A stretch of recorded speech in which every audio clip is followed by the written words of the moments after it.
Hey, what's up, everybody? This is Julius DeBerry with Majestic Studios, and I had a question come across my channel today, and I wanted to try to get this video done real quick for this guy.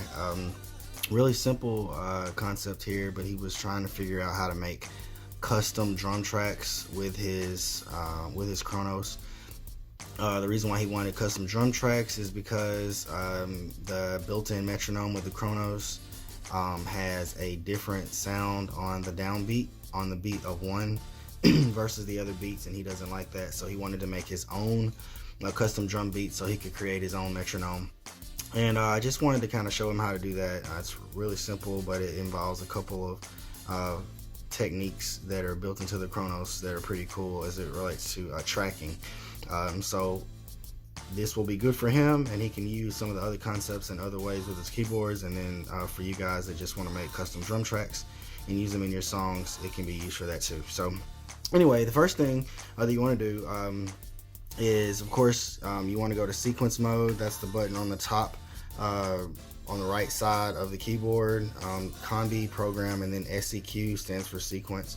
So you want to push sequence, and that'll take you to this screen. When the Kronos opens up, it's normally on the program screen, and you can just push the button to go to the sequence screen. So once you're at the sequence screen, you want to load the track with a drum kit. You can put this on any of the 16 MIDI tracks that are on the Kronos. As you see, you have all 16 of your MIDI tracks across the front panel of this screen. You can pick any one of the tracks. I'm just going to pick track 1 for the sake of this example, but if I was doing this for metronome purposes, I would probably put this on a track later in the system, like track 15 or 16, so it's kind of out of the way. But just for the sake of this example, I'm going to put it on track 1. So you push the category button here, and you go down and you select drums, and then you select one of these drum kits. I'm going to push Studio Standard for this example, and then push OK. And so now Studio Standard kit is loaded. So you got all these drum sounds across all the keyboards, across all the keys. So what you do next is you want to find what note or what drum pitch or drum sample you would like for your metronome. So here's a nice little hi-hat sound you can use. There's cowbell. I mean, there's anything you want to use. You can just use a snare sound. I mean, you can pick any one of the sounds that you want, but just for the sake of this example, I'm going to use this hi-hat sound. It's on A flat key, A flat, I guess it's A flat 3, right next to middle C. Okay, so from here, you're gonna just to help you make sure it's exactly on time, you'll open your quantization and put that on quarter note, so it'll push everything to the nearest quarter note. So you push record right to get the track ready to start recording, and once you start hearing this click in, it's letting you know that it's ready to go. The default is 2 measures, so it'll count off 2 measures. You're gonna go 1 2 3 4, 2 2 3 4, and then it's done. So you can play that back to make sure it sounds right or it's on beat. All right, it's good. All right, so from there, just to make sure everything lines completely up, you can push loop all tracks here. And so I went to preferences, and then loop all tracks, you can go measures, just measure 1. So it'll just loop it after 1 measure. Or you could go, however long your drum pattern is. Or you can go to the MIDI track loop screen and do it from there and have it to loop here. That's another way you can make it loop. But just for this example though, we're creating drum patterns. So we're going to go to the pattern RPPR screen, and this is where you can do a lot of editing as it relates to patterns and how they are used inside of the Kronos. Okay, so what we're gonna do is we recorded our pattern on track 1. So we're going into the pattern RPPR, which is right here at the bottom. We push that, and then we're gonna go to pattern edit. From pattern edit, we're going to put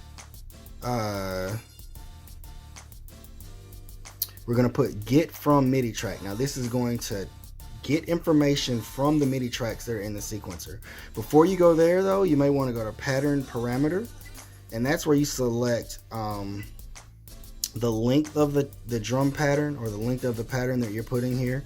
So if it's 1 measure or it's 2 measures, you select that here. You can do that with the jog wheel, and then the meter, you can put that there for whatever the time signature is for the song. All right, so then you go to OK. So now we know that the keyboard knows it's looking for a 1 measure pattern, and then you're going to put get from MIDI track.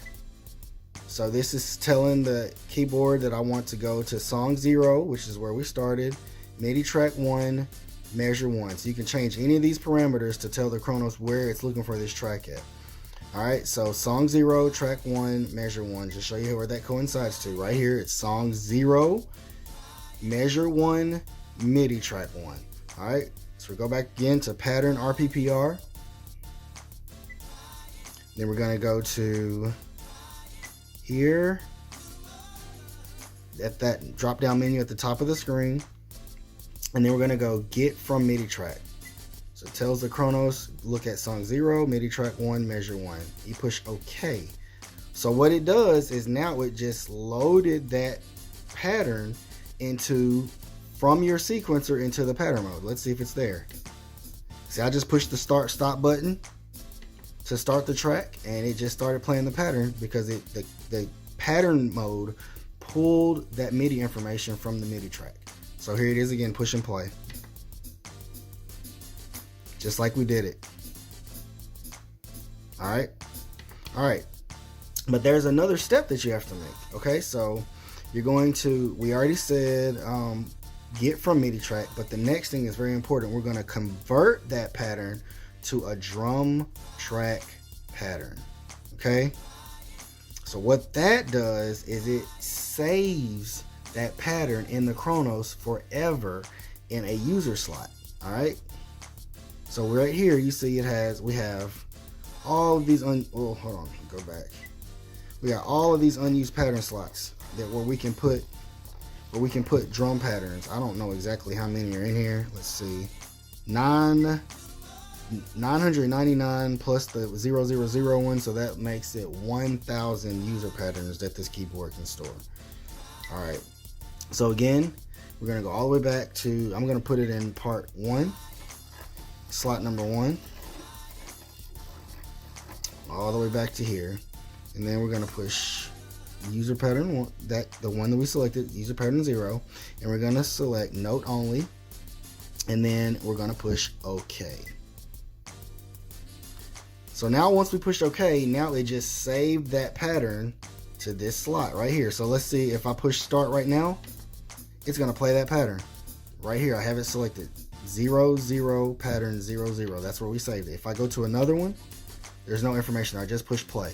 There's no information. I'm gonna go to another one, I'm push play, there's no information there. All right, go all the way back to the first one that we selected, and there it is, the pattern that we created. Okay, so now every time you select that pattern, no matter what instrument you have in that first slot here, let's see, we're just gonna select something else random. I just put a program there. Let's see if we push start, what happens.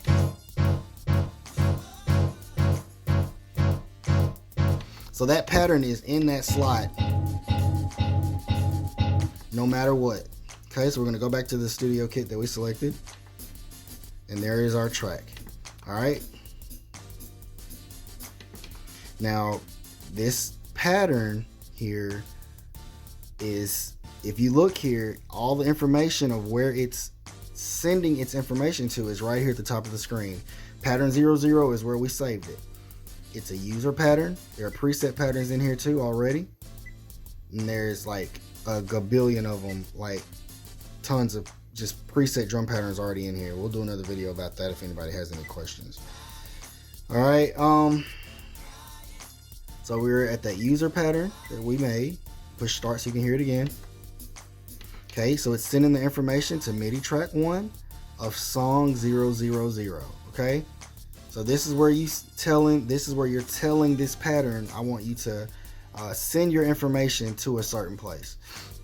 But what you want to do so you can utilize this pattern in your song, because like now, if I had turned the keyboard off, or I'm not going to turn the keyboard off, but what I'm going to do, I'm going to delete this song and start over, so you see that if you just turn your keyboard off, that it's still here. So I'm going to initialize song. It's going to erase the song completely. So I'm going to push start again, and you hear nothing. There's nothing going on. Push start is pushed. You see the sequencer is moving. You don't hear anything. But if you go to pattern mode, and you're going to load up that pattern by pushing this drop down button here, and you're going to say load drum track pattern. This is how you load the patterns for a new song. Or if you turn your keyboard off and start over a new day on a new track or a new sequence, you can load that same drum pattern back into your next song. Again, how we did that, we were here initially at the play record screen. We pushed pattern RPPR, and then we pushed the drop down button, and we pushed load drum track pattern.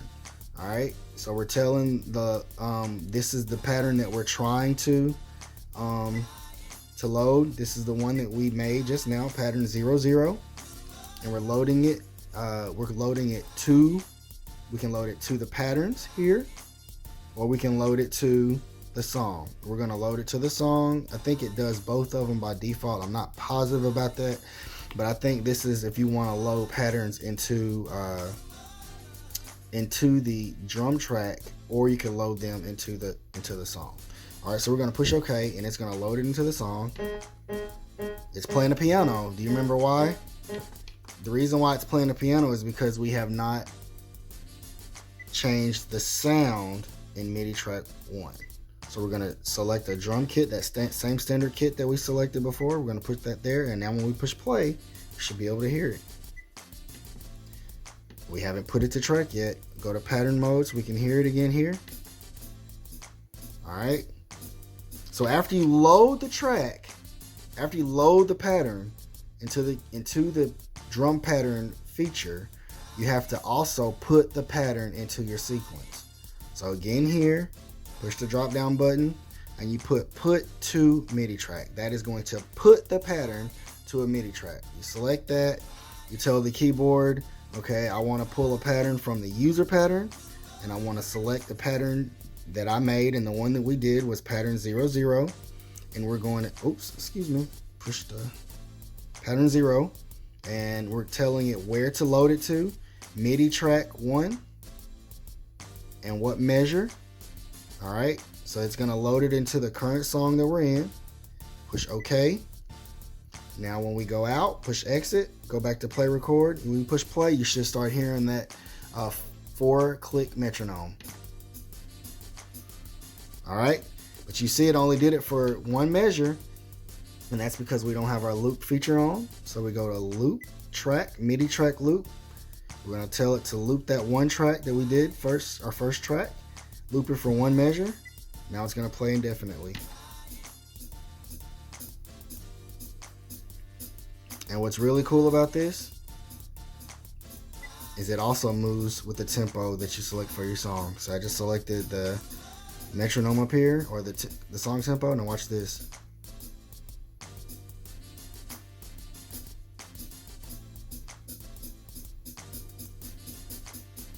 All right.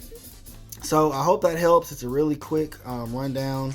I tried to get this done in a fast video, but still be in depth enough so you could understand exactly what I was doing. If you have any questions at all, feel free to ask, and I'll answer them as quickly and as efficiently as possible.